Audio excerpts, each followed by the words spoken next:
ఇప్పటి జనరేషన్కి థ్రిల్లర్స్ అంటే మోస్ట్ ఫేవరెట్. మన తెలుగులో క్షణం, తమిళ్లో వచ్చిన రట్సాసన్ నుంచైతే కేవలం థ్రిల్లర్స్ మాత్రమే చూసే జనాభా చాలా ఎక్కువైపోయింది. ఈవెన్ థ్రిల్లర్ వెబ్ సిరీస్ కూడా ఎన్ని ఎపిసోడ్లు ఉండని, ఎన్ని సీజన్లు ఉండని బింజ్ వాచ్ చేసి షార్ట్ టైంలో కంప్లీట్ చేస్తున్నారు. అండ్ మూవీస్లో కొంతమంది స్టార్స్ కూడా నార్మల్ వాటికంటే థ్రిల్లర్లా ఉండే స్క్రిప్ట్స్కే ప్రిఫరెన్స్ ఇవ్వడం పెంచారు. అప్పట్లో అయితే ఎక్కువ family movies, commercial movies, mythology movies ఎక్కువ వచ్చేవి. అలా చేస్తేనే ఫ్యామిలీ మొత్తం వెళ్ళి చూడడంతో కలెక్షన్స్ కూడా బాగా వచ్చేవి. అందుకే థ్రిల్లర్స్ వైపు చాలా తక్కువ మంది వెళ్ళారు. కొంతమంది స్టార్స్ అప్పట్లో రిస్క్ అనిపించినా కానీ మూవీ చేసి హిట్ కొట్టి చూపించారు. కొన్ని మూవీస్ ఏ మాత్రం కూడా ఎక్స్పెక్టేషన్స్ లేకుండా వచ్చి వావ్ అనిపించుకున్నాయి. కొన్ని కామెడీ డ్రామాతో పాటు ఉంటూ మరికొన్ని చాలా సీరియస్ టోన్లో వెళ్తూ సస్పెన్స్ని జనరేట్ చేశాయి. సో అట్లాంటి 1960s నుంచి 2000s బిగినింగ్ వరకు వచ్చిన క్లాసిక్ తెలుగు థ్రిల్లర్స్ గురించే ఇప్పుడు మాట్లాడుకుందాం. కొన్ని టాలీవుడ్తో పాటు తెలుగులోకి డబ్ అయిన కాలీవుడ్ అండ్ శాండల్వుడ్ మూవీస్ కూడా ఉన్నాయి. లిస్ట్లో నెంబర్ 10 క్రిమినల్. హీరో నాగార్జున గారి టాప్ కల్ట్ క్లాసిక్స్ గనక చూస్తే అందులో ఈ క్రిమినల్ మూవీ ఒకటే. ఆ టైంలో ఇట్లాంటి ఒక story with that engaging screen ప్లేతో మూవీస్ రావటం అంటే వెరీ రేర్ అండ్ ఎక్స్పెరిమెంటల్ అని చెప్పొచ్చు. హాలీవుడ్ ఫిలిం ది ఫ్యూజిటివ్ని బేస్ చేసుకొని మహేష్ భట్ దీన్ని బైలింగ్యువల్గా షూట్ చేశారు. తన వైఫ్ని తనే చంపాడనే ఎక్యుజేషన్ వల్ల హీరో డాక్టర్ అజయ్ కుమార్ని అరెస్ట్ చేసి ఇంట్రాగేషన్ చేయటం, ఆ తర్వాత రియల్ ట్రూత్ని హీరో ఎలా తెలుసుకుంటాడు అనే దాని చుట్టూ మూవీ ఉంటుంది. ఒక పక్క ఫ్యామిలీ ఆడియన్స్కి కావాల్సిన డ్రామా అండ్ మెమరబుల్ సాంగ్స్ని మెయింటైన్ చేస్తూ సెకండ్ హాఫ్ని చాలా కొత్తగా సస్పెన్స్ఫుల్ మేనర్లో ఎగ్జిక్యూట్ చేశారు. అప్పటి ఆడియన్స్కి డెఫినెట్లీ ఇదొక కొత్త ఎక్స్పీరియన్స్ ఇచ్చే ఉంటుంది. స్టిల్ ఇంకా అప్పుడప్పుడు ఈ మూవీ చూస్తూ ఉండేవాళ్ళు ఖచ్చితంగా ఉండే ఉంటారు. నెంబర్ 9 కోకిల. అప్పట్లో కొన్ని ఎక్స్పెరిమెంటల్స్ వచ్చి వాటికి సరైన రెప్యుటేషన్ రాలేదు అనడానికి వన్ ఆఫ్ ది ఎగ్జాంపులే ఈ కోకిల మూవీ. ఎల్బి శ్రీరామ్ గారికి రైటర్గా ఇది తన డెబ్యూ ఫిలిం. స్టోరీ ఏంటంటే కొత్తగా పెళ్లి చేసుకున్న హీరోకి యాక్సిడెంట్ అయ్యి కళ్ళు పోతాయి. మొత్తానికి ఐ ట్రాన్స్ప్లాంటేషన్ చేసి చూపు తీసుకొస్తారు. కానీ మెయిన్ ప్రాబ్లం ఇక్కడే స్టార్ట్ అవుతుంది. ఆ కళ్ళు ఎవరి నుండైతే తీసుకున్నారో అతను చనిపోయే టైంలో ఏవైతే ఎక్స్పీరియన్స్ చేశాడో అదే ఇప్పుడు హీరో ఎక్స్పీరియన్స్ చేస్తుంటాడు. దీని వెనుక ఉన్న మిస్టరీ ఏంటో మూవీలో చూడండి. కాన్సెప్ట్ చాలా యూనిక్గా ఉంది కదా. మూవీ కూడా చివరి వరకు సస్పెన్స్తో ఉంటుంది. స్టార్టింగ్ కొంచెం రెగ్యులర్ ఫార్మేట్లో ఉన్న ఒక 30 మినిట్స్ తర్వాత మెయిన్ స్టోరీలోకి వెళ్తుంది. శోభన, శరత్ బాబు అండ్ రంగనాథ్ గారి డైలాగ్ డెలివరీ అండ్ ఆ క్యారెక్టర్స్ చాలా రిఫ్రెషింగ్గా ఉంటాయి. నెంబర్ 8 ఆ ఒక్క క్షణం. ఈ మూవీ చాలా మందికి తెలిసి ఉండకపోవచ్చు. నేనైతే టీవీలో మల్టిపుల్ టైమ్స్ చూసా. ఎన్నిసార్లు చూసినా షాక్ తెప్పించేది. మర్మ అనే కన్నడ సైకలాజికల్ థ్రిల్లర్ని తెలుగులో ఆ ఒక్క క్షణంగా డబ్ చేసి రిలీజ్ చేశారు.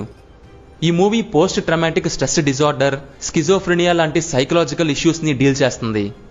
కొత్తగా పెళ్ళైన ఒక లేడీ పార్టీ నుంచి మిస్ అయ్యి తప్పిపోతుంది.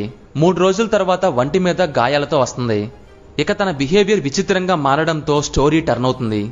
ఆ 3 days ఏం జరిగింది అన్నది ఫుల్ సస్పెన్స్ మోడ్లో చూపిస్తారు. క్లైమాక్స్ అయితే మైండ్ బ్లాక్ చేసేలా ఉంటుంది. లీడ్ రోల్గా చేసిన ప్రేమ గారి యాక్టింగ్ నెక్స్ట్ లెవెల్లో ఉంటుంది. నేనైతే ఇట్లాంటి మరో సినిమా ఇంతవరకు చూడలేదు. కొన్ని సినిమాలు ఎంత ఎక్స్పెక్టేషన్స్ పెట్టుకుని చూసినా నచ్చుతాయి అంటారు కదా, ఈ మూవీ ఆ కోవలోకే వస్తుంది.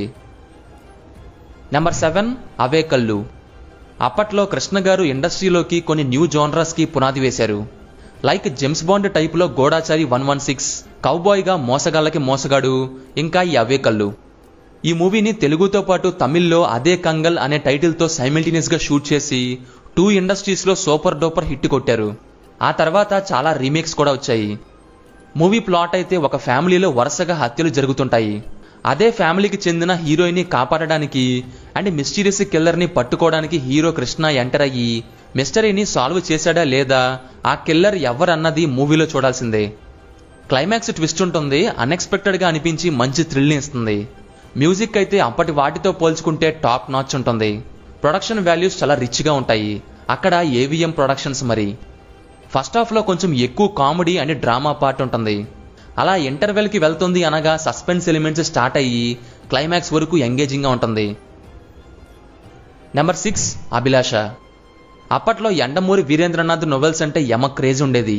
హ్యూజ్ వాల్యూమ్స్లో సెల్ అవుతుండేవి. తన నొవెల్ అయిన అభిలాషని డైరెక్టర్ కోదండరామిరెడ్డి గారు తీసుకొని ఈ మూవీ తీశారు.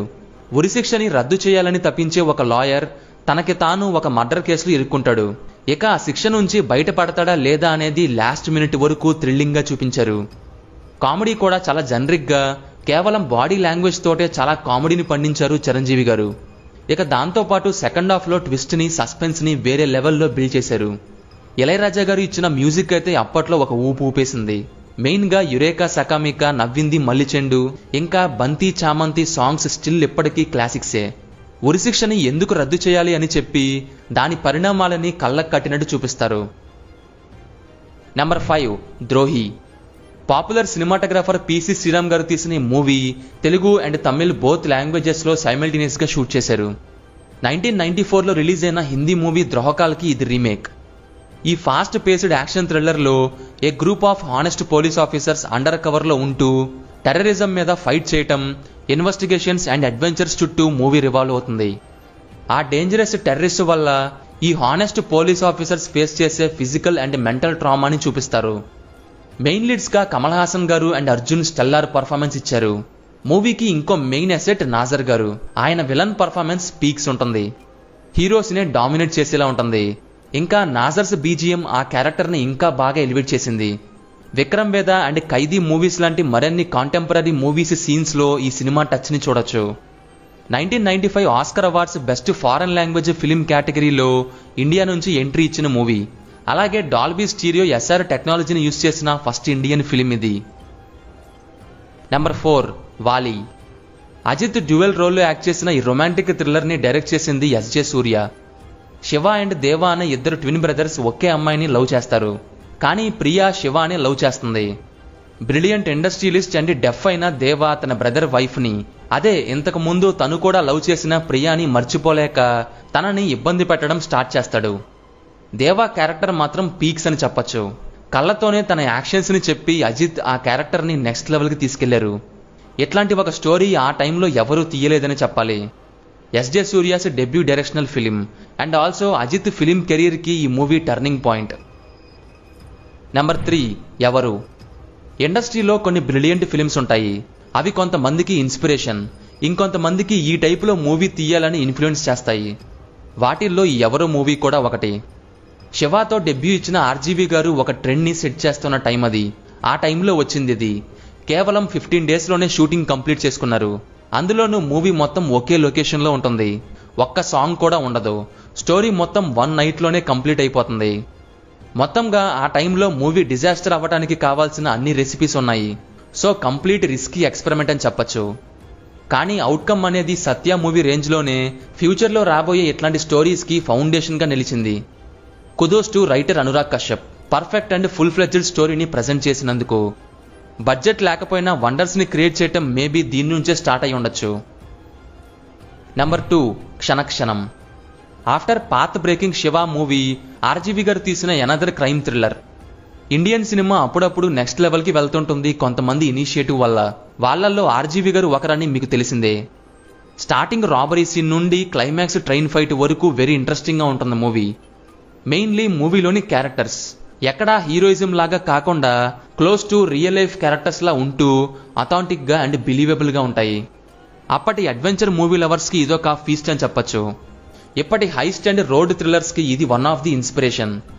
థీఫ్ కింద చాలా కూల్ యాటిట్యూడ్తో వెంకటేష్ గారి క్యారెక్టర్ని, అలాగే ఇన్నోసెంట్ అండ్ అమేజింగ్ లుక్స్తో శ్రీదేవి గారి రోల్ని పర్ఫెక్ట్గా డిజైన్ చేసి అప్పట్లోనే మినిమల్ డైలాగ్స్తోనే ట్రెమండస్ ఇంపాక్ట్ని క్రియేట్ చేశారు ఆర్జీవి గారు. ఇంకా కీరవాణి గారి మ్యూజిక్ అయితే స్ట్రాంగ్ ఫౌండేషన్ అని చెప్పచ్చు. ఆ recording and songs movie block buster అవ్వడానికి ఎనదర్ ప్లస్ పాయింట్స్. ఏదేమైనా వింటేజ్ ఆర్జీవి గారి మూవీస్ అంటే ఎనదర్ లెవెల్ అని చెప్పచ్చు. అండ్ ఫైనల్లీ నెంబర్ 1 అన్వేషణ. 2000స్కి ముందు వచ్చిన మంచి థ్రిల్లర్ని చెప్పమంటే ఖచ్చితంగా ఈ మూవీ లేకుండా లిస్ట్ అనేది కంప్లీట్ అవ్వదు. అప్పటి వాళ్ళకైతే టక్కును గుర్తుకొచ్చే మూవీ. అప్పట్లో ఒక ట్రెండ్ సెట్ చేసి ఇప్పటికీ ఒక కల్ట్ క్లాసిక్గా మిగిలింది. ఖచ్చితంగా ఈ సినిమా అప్పటి వాళ్ళకి ఒక న్యూ ఎక్స్పీరియన్స్ ఇచ్చే ఉండుంటుంది. ఒక ఫారెస్ట్లో చాలా మంది చనిపోతుంటారు. అక్కడికి వచ్చిన పోలీస్ ఆఫీసర్ ఇంకా ఒక పక్షుల్ని స్టడీ చేసే ఆర్నిథాలజిస్ట్ ఫస్ట్ టైగర్ అని అనుకుంటారు. కానీ తర్వాత మొదలవుతుంది అసలైన ట్విస్టు సస్పెన్సు. అదేంటో మూవీలో చూసేయండి. డైరెక్టర్ వంశీ గారిది ఇది 3rd ఫిలిం. అపరిచిత అనే కన్నడ ఫిలిం చూసి అట్లాంటి ఒక full length forest setup movie తీయాలని అనుకున్నారు. ఇంకా స్క్రిప్ట్ రెడీ చేసుకొని చిత్తూరులోని తలకోని దగ్గర ఫుల్ షూట్ కంప్లీట్ చేశారు. స్క్రీన్ ప్లే అయితే మామూలుగా ఉండదు. ఇక ఇళయరాజా గారి సాంగ్స్ అండ్ బీజిఎం మూవీ అవుట్పుట్నే మార్చేశాయి. హాఫ్ ఆఫ్ ద క్రెడిట్స్ ఈ మ్యూజిక్కే వెళ్తాయి అంటే తప్పులేదు. ఇళ్లలో అనే సాంగ్ అయితే విజువల్స్తో పాటు హారిఫిక్గా ఉంటుంది. సో ఇవి గైస్, ఇంకా మీకు నచ్చినవి ఏమన్నా ఉంటే కింద కామెంట్స్లో మెన్షన్ చేయండి. మా నెక్స్ట్ పార్ట్లో కవర్ చేస్తాము. మా సజెషన్స్ కనుక నచ్చితే ఈ వీడియోని లైక్ చేయటం మాత్రం మర్చిపోవద్దు.